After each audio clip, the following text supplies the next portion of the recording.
Good morning and welcome to O'Neill's on the Run, Life in the Bus. It is season 4, episode 3, and it is myself, Candice, with Tom and Ali in the bus today. And we are on our Bores and Bars tour. Yeah, in the winter. In the winter, last winter, just gone. What did Dad try and rename it the other day? Bores and Babes. No, it wasn't Bores and Babes. No, it was the Triple B. I forget what it was too.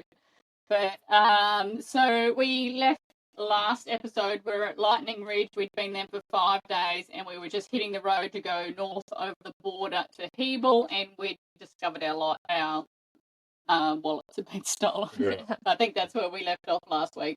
Yeah, luckily we didn't have anything major in there. Yeah. So we left Lightning Ridge.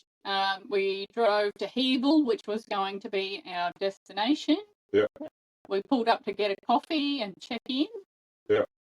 I said, Tom, where's your wallet? He said, in the car. And I said, okay, well, I look in there, and then his wallet's not in there, and my wallet's not in there. And then we proceed to tear the bus apart, looking in all the usual spots where we stash our wallet. And they were not there. No, they're both in the centre console. Both in the centre console of the ute. And Tom actually had a little rant in the morning when he hit his head on the sunglasses thing. We have one of those like overhead sunglass holders. Yeah. And he got in and he bumped his head. And what'd you say? I said, who would leave that open? You're allowed to swear on this podcast. And it was the thieves. They'd also had a look in our sunglass holder and stuff, but they just popped the centre console, taken both of our wallets.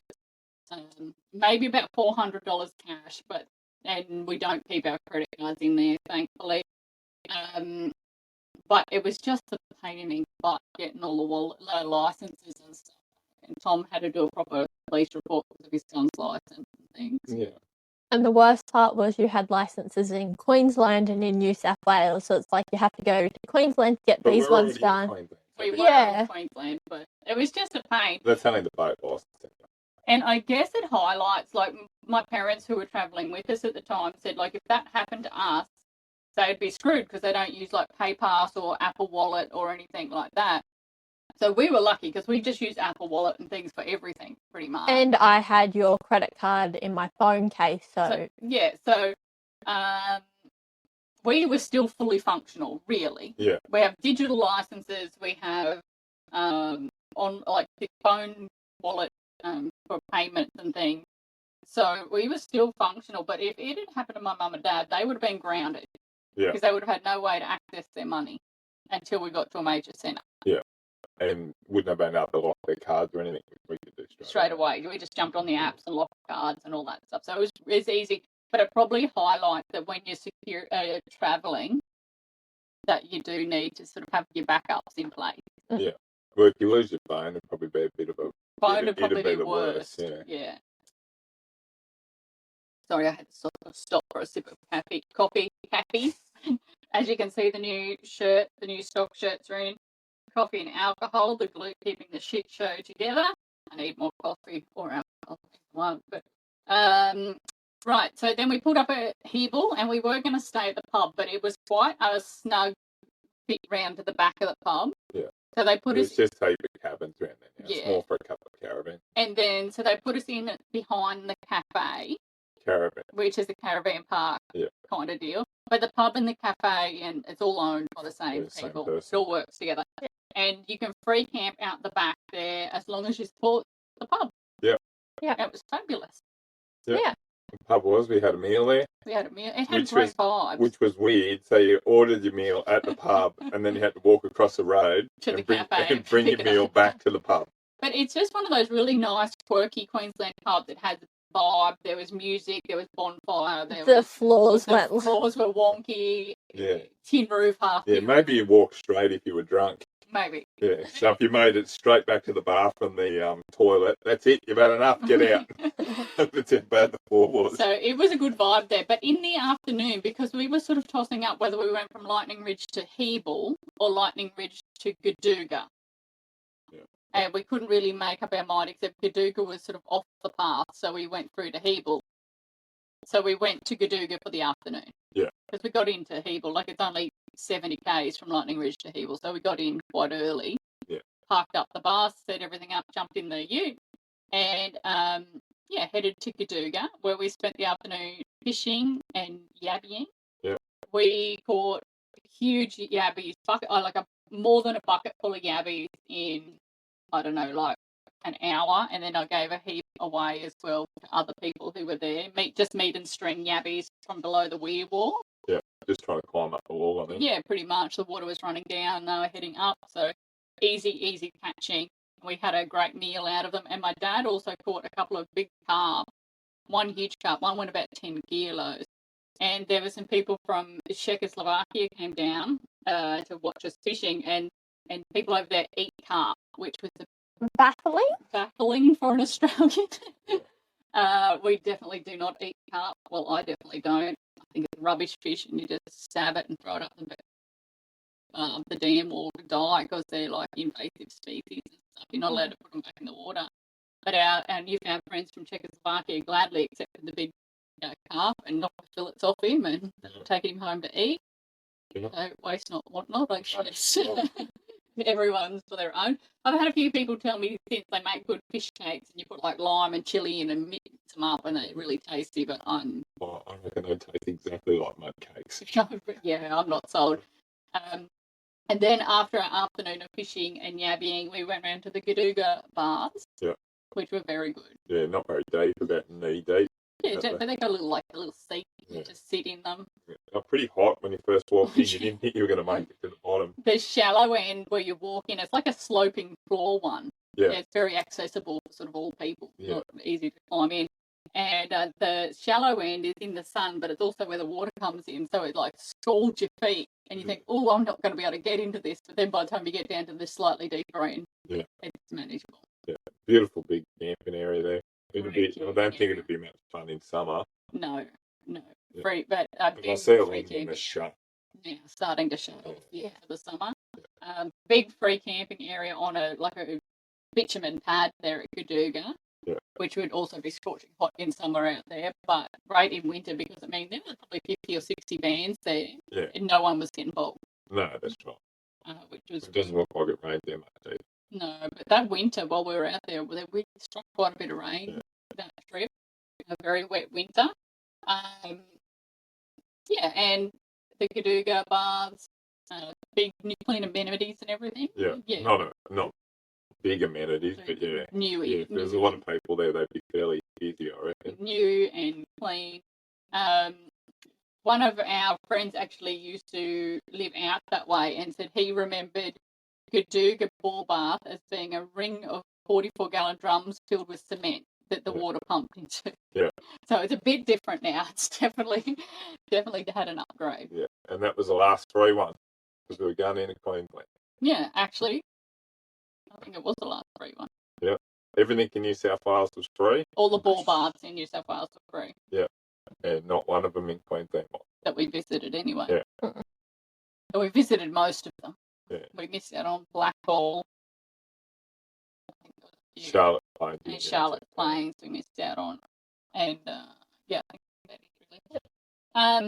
But yeah, after our afternoon at Gadooga, we just come back to Hebel, had a little crayfish boiler, ate our little entrees, and then, as we said, over to the pub for dinner. Yeah. And just spent the one night there. We also looked, there's like a Kelly Gang memorial because some of the Kelly Gang. Well, there's a whole thing there of the history of Hebel. Yeah. And it's actually done quite well.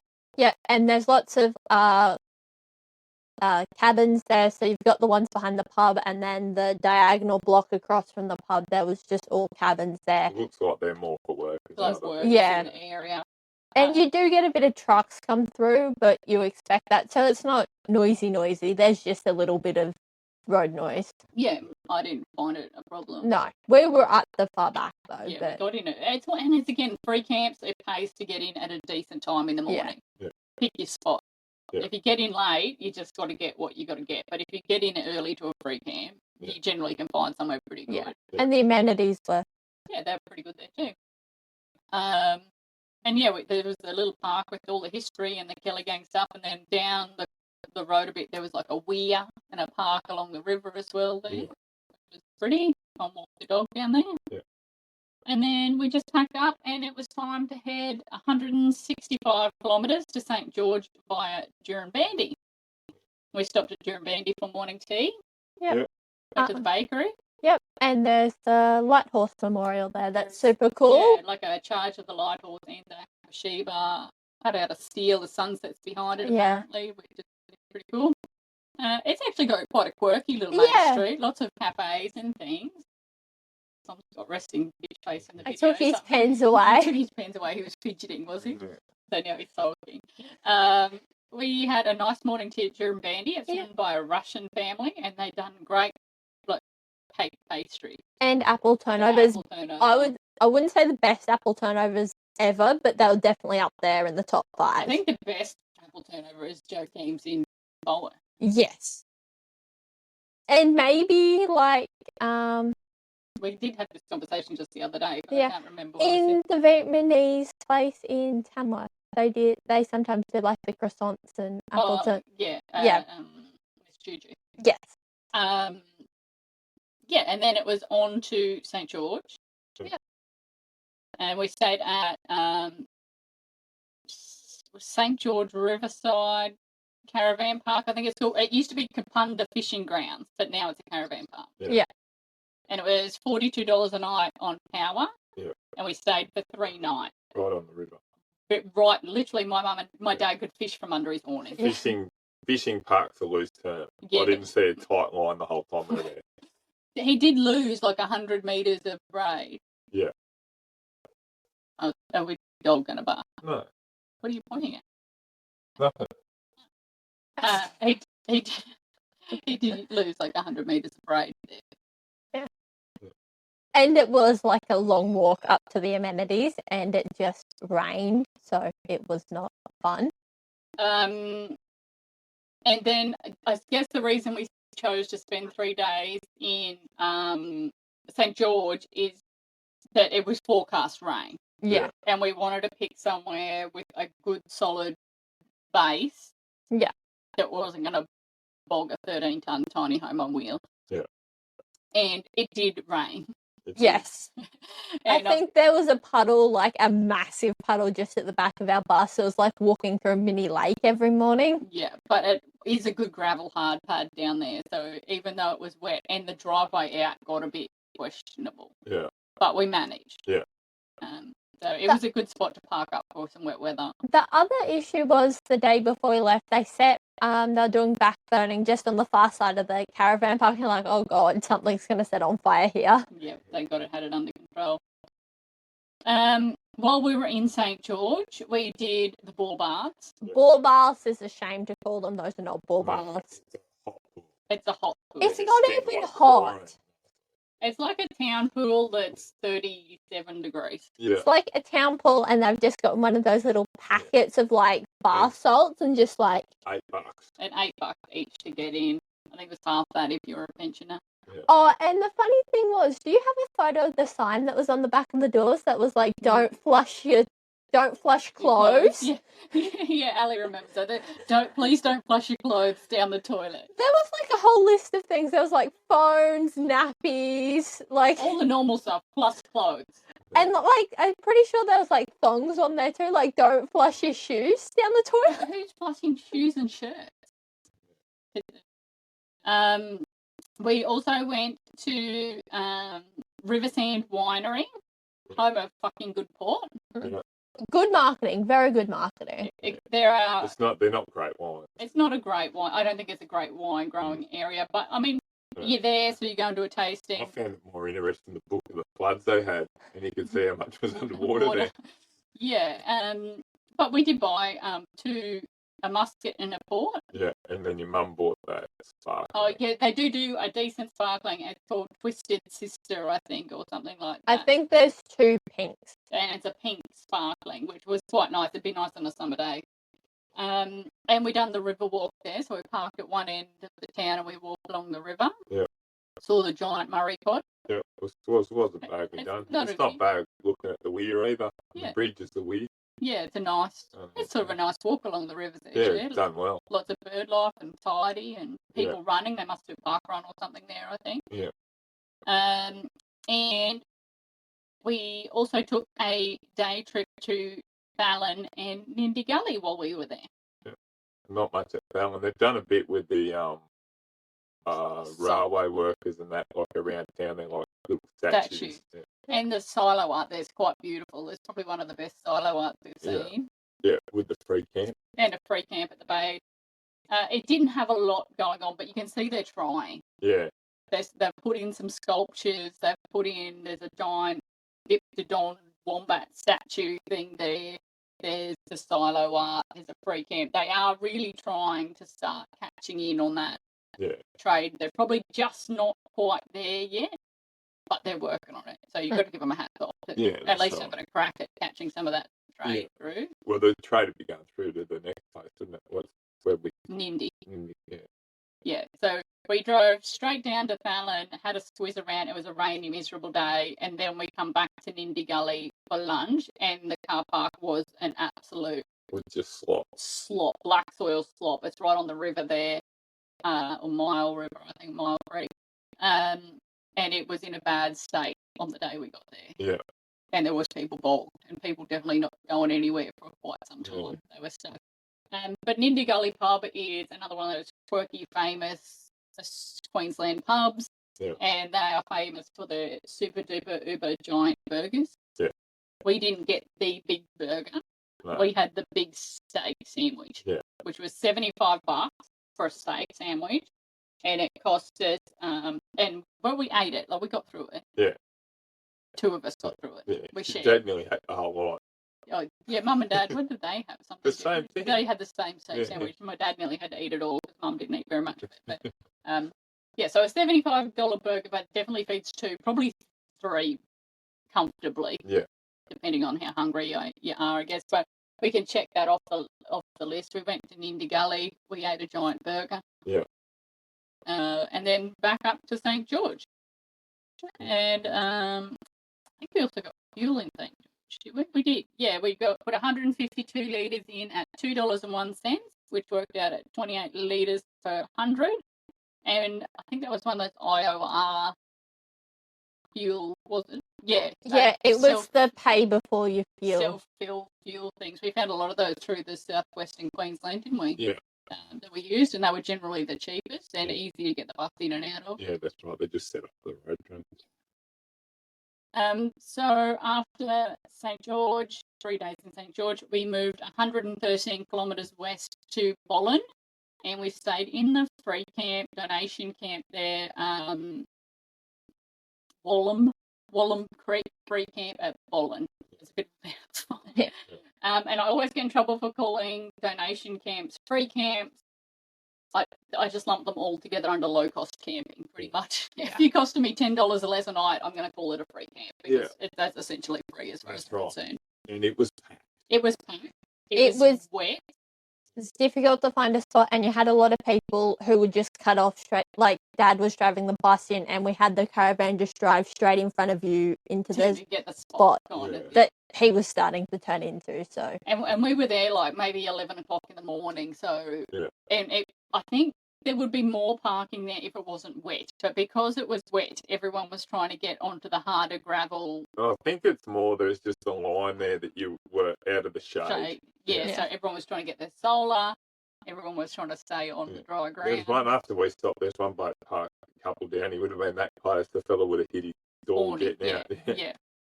Like they stacked in on top there. But again, there might have been 50 or 60 vans in total there. There was a lot. And it's really nice to see travellers going to those little communities because Bollon really doesn't have a lot there. But I hope people spend money there like we do. We always make sure we get a coffee, or if we're free camping, we're more likely to eat dinner out. Yeah. We didn't that night because it was freezing cold and we all just had little dinners. But we did go down to the cafe and things as well. Yeah. So there's a toilet at the cemetery, or you walk into town. It's about 500 or 600 metres, and there's showers and toilet. Beautiful, big, high pressure, hot showers. The only problem is if you go to the toilet in the cemetery, there's no light. In the middle of the night, yeah. But the cemetery was quite interesting. Like, it's an old town. We walked around the cemetery and checked things out. We walked along the river, which is, again, a really nice river walk they've done along there. Yep. And if you continue to go, so where the cemetery is, if you continue to go straight into the bushland, there's some really nice, really clear walks around there that back onto the highway. So if you're just listening, Ali's giving sign language on a podcast again. If you're watching, you'll understand Ali's instructions maybe, but if you were just listening, you probably I don't know what direction you'd have to walk to. Upstream? Upstream, there you go. Upstream from the cemetery towards this parkland. And we tried some fishing and some yabbying in the Wallam Creek, and all we got was 2 little yabbies, so it was a bit of a bust. But it looks like a good fishing spot along there. We did have a few issues. Well, I had a few issues with the old Karens because there was. Do you remember the guy who just tipped his devil chest out on the grass beside someone's site? Yes, I do remember that. So yes, the old Karens, the Bicky Dippers, ruin it for everyone again. Doing the wrong thing. Like, I'm sure there was a dump point in town. Yeah. I'm sure there was one there. And to dump it right beside someone's site, like there was this guy in the rooftop tent, and to dump it right there, like. Yeah. We had a nice walk through town. There was like a little museum. It was closed while we were there, and there's a mural of some shearers on the wall. And apparently they do really good, like, Aboriginal bush tucker tours there. Yeah. We didn't go on. Cafes open early for coffee. And then that cool little general store shop. It was a bit weird for general store. It's like it's in a produce shed or something, but it's got everything, fishing bait, homewares. I realised they actually had dog trials there the day we were there. Yeah, there was working dog trials the day we pulled in, and we didn't realise until it was too late to go down and watch, but we would have gone down and watched that. And I think they have polo cross carnival there too. So there's a little bit going on, and it's another really nice little free camp there. Yeah. I enjoyed my time at Bollon. And Dad got the ducks to harass prematurely. Yeah. So my mum has a fear of anything with feathers. And scales. More feathers. And on Facebook, there's probably a series of photos where we've antagonised her bird fear. Yeah. To the point where it's just hysterics now when they come near her. She even kicked a penguin in Stanley on a penguin tour because it come too close. And I remember when I went up to Townsville with Auntie Jess, and Pop had the big parrot on his shoulder, and he was walking around trying to like lean it onto her. Like, so we have traumatised my poor mum with her bird fear a little bit, but there is a very large cohort of ducks and big ducks and roosters that hang out at one rooster, one random rooster in amongst the flock of ducks and geese. And they're big ducks, like geese. Yeah, there were, and Indian runners and all sorts. There's a weird looking flock. They're not a uniform flock, but they just hang around the free camps, and everyone feeds them bread and scraps and stuff. So we lured them into camp with some bread, some toast from our breakfast, and my mum went and locked herself in the caravan. With lots of squealing and carrying on. It entertained us for the morning, but poor mum does get a bit traumatised. And yeah, we had fire and stuff there because it was cold, but it was a nice spot. I'd stay there a couple of days. You'd probably not want more than a couple of days there. If you want to have a nice relaxing week, it'd be a nice spot to just sit and relax. Yeah, have some fishing. The only problem is that, like, either you're going to get shade or solar. Like, there's no middle ground. No, probably not. And I did photograph a really beautiful sunset there across the flat. Some photos went on social media, but I think we're nearly at time for this week. Yeah. So we'll leave it there. That was Hebel to Bollon, just 2 random little towns that no one's probably ever heard of. And we'll be back again next week to talk all things Cunnamulla. Yeah, that might take a whole episode too. Well, we did a bit in Cunnamulla. It was pretty good. But thanks, guys. Thanks for tuning in to O'Neill's On the Run, where we are always real and rarely on topic. See you again next week. You guys, same Bye. just failed you to sign off there. Okay. Try that again. Bye. Bye.